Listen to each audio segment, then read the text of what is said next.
Communication commitment is the topic of day 120 for our Supersize Your Business Annual Challenge today. Sharon Hornelson here. And before I forget, because I forgot yesterday, we're going to cover the R in our super process, which stands for review and evolve. And in order to do that, I want to share somebody's example of one of the entrepreneurs that I work with and I'm working with this year. Her name is Tina, and she has a business coaching practice. Well, it's not a practice. She's got a team of 10 people and she wants to improve communication in them. So she decided she would share her story with us, and her target that she's working toward this year, I'm going to grab my magnifying glass and read it, is she wants to establish excellent organizational communication, implement transparent communication systems, improve team meeting effectiveness, develop executive presence personally and for her team members, and then ensure all stakeholders feel informed and heard. She's doing more as part of her scaling strategy because we've got her scaling this year. She coaches women who are transitioning from, women usually over 40, who are transitioning from corporate America or from the workforce to having their own business, which is super fun and super exciting. And it's right up my alley. So I love working with her. But communication is an area that she wants to have be something that her company is known for. Everybody in every niche wants to be known for something, and she wants that to be her thing. So as far as this last step, review and evolve, what's working, I'm going to show you what her plan is. Her plan is to do the following. Again, I like to pick a time-based format for looking at milestones when I'm personally setting goals and objectives. So I set a format, and you can use it if it works for you. If it doesn't work for you, use what works for you. That's always my advice. So for review, I do a monthly, quarterly, semi-annual checkpoint, and then we figure out what is a milestone we're going to celebrate. And then once we celebrate that one, we pick the next milestone we're going to celebrate. And then for evolve, what needs to change and what's our big picture view of where we're going? So for example, I shared what her specific targets are. Now, monthly, she's going to look at meeting effectiveness. She's going to do a meeting effectiveness survey, or she'll probably have somebody on her team do that. And then have a communication satisfaction score. I don't know how they're going to do that yet, but we'll see how that plays out. Quarterly, she's going to have somebody do an anonymous feedback system. You know, they might have a feedback box or an input box in the meeting room, something like that. It can be simple. We don't need to make complicated systems to find out and check in with how we're doing in each of the different areas and aspects of our life. Now, if you're in a very formal organization, you probably will do that. If you're not, she's got a team of 10 people right now. So how formal does it have to be? It doesn't have to be super formal. Semi-annually, they're going to do a communication audit, what's working and what's not. You know, are our team meetings being more effective? And I love this next one. They're going to celebrate, and they haven't hit it yet because we've just been talking about communication this month. Their first, what everyone in the group considers productive, all hands on deck meeting.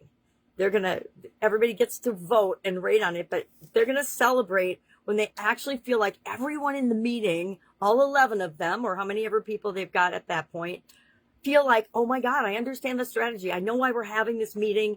I know what I have to do leaving this meeting. We've all communicated. Everybody's been heard.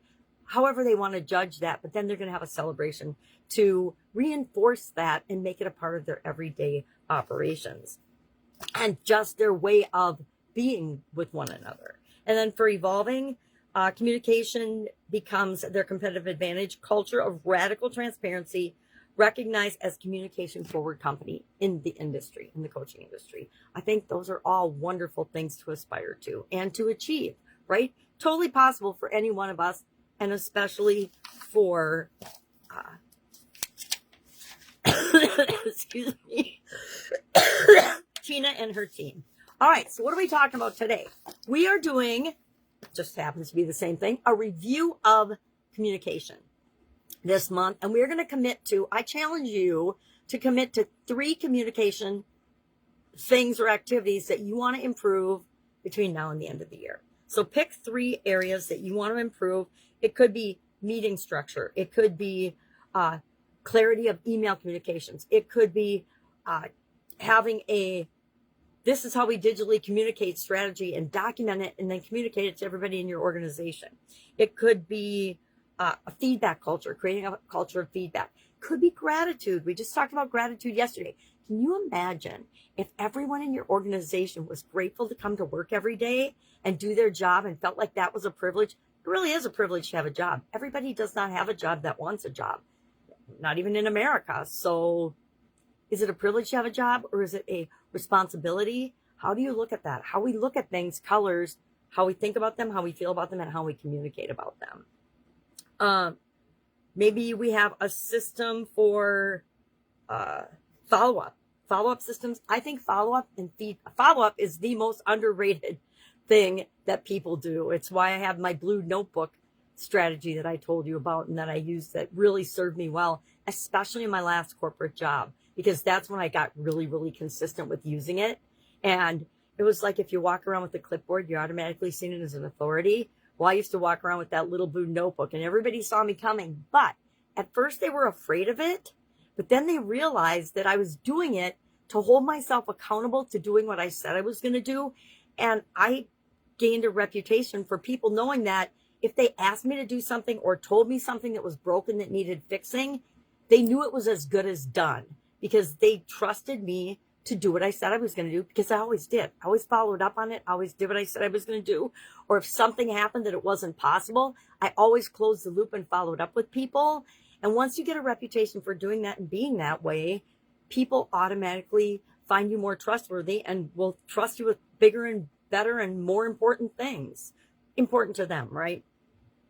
So a follow-up system, maybe it's a storytelling system. Maybe it's a meeting structure. It could be anything, but pick 3 things. One of mine is always listening. I always want to be a better listener.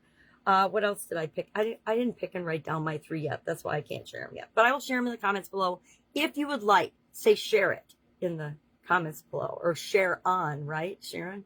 Share on. I think I share plenty. Think about today. You can do some reflecting on the whole communication topic.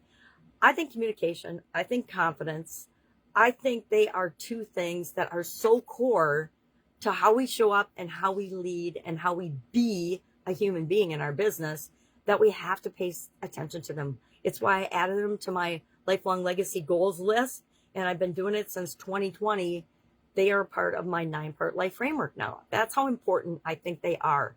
And I think that it's like gratitude. There's things that we all can do that will make our life easier and better. We just have to decide we're going to do them and find a way to make them automatic in our life. My trick, given that I have a brain that goes all over the place, or a mind that goes all over the place, is I have to link new habits and new practices and new ideas and new things to something that I'm already doing on a regular basis. So if I want to do a certain practice or try a certain habit on, I link it to something else that I'm already doing that's a habit. I link a lot of stuff to brushing my teeth. I know that's weird, but guess what? I brush my teeth twice a day. So twice a day, if I want to try a new practice, that means if I link it to brushing my teeth, that means at least twice a day, I'm going to remember to do that. That's just one of my little tricks. So that's it. That's all I've got today. I'm sure I could talk, I could talk longer, right? But I'm going to let you go because I want you to really, number 1, review communication and then pick your 3 things. And if you want to share one or all of them in the comments below so we can help hold one another accountable, that would be awesome. Of course, it's never required. You do you, I'll do me, and we'll all be very, very happy. All right. If I can help you, ask. Otherwise, have an awesome day. And of course, I'll see you tomorrow.